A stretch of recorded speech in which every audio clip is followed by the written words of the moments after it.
गरीब किसान को पड़ोसी ने दिया धोखा। एक समय की बात है, गांव में एक गरीब किसान रहता था। उसके पास कुल 3 बीघा जमीन थी, लेकिन उसके पास सिंचाई के लिए पानी नहीं था। वह अपने पड़ोसी पर ही सिंचाई के लिए निर्भर रहता था।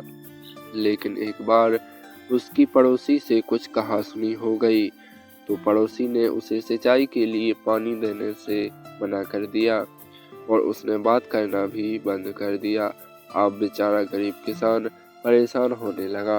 उसने और लोगों से पानी मांगा, लेकिन किसी ने कुछ बहाना बनाकर उसे पानी देने से मना कर दिया। धीरे धीरे समय बीता, लेकिन पानी का कोई इंतजाम नहीं हुआ, तो किसान की फसल सूख गई। किसान की सूखी फसल देखकर पड़ोसी बड़ा खुश हुआ। एक दिन किसान अपने खेत पर उदास बैठा था, तभी उसका बचपन का एक दोस्त वहां से निकला, जो पास के ही गांव में रहता था। जैसे ही उसने देखा कि मेरे दोस्त का खेत सूख गया है, तो वह उसके पास गया और पूछा कि मित्र, तुम्हारी फसल कैसे सूख गई। तब वह गरीब किसान रोने लगा और उसने अपना हाल बताया।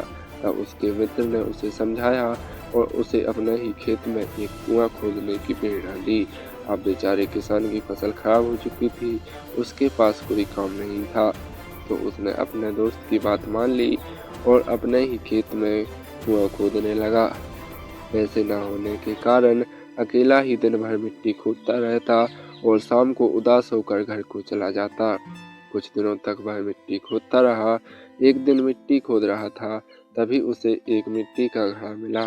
घड़े को देखकर डर गया, लेकिन जैसे तैसे उसने थोड़ी हिम्मत जुटाई और उसे खोदकर देखा, तो उसमें से चांदी के सिक्के निकले। तो बड़ा ही खुश हुआ और सिक्कों को पोटली में बांधकर घर ले आया। अगले दिन कुछ सिक्कों को बाजार में बेचने के लिए ले गया।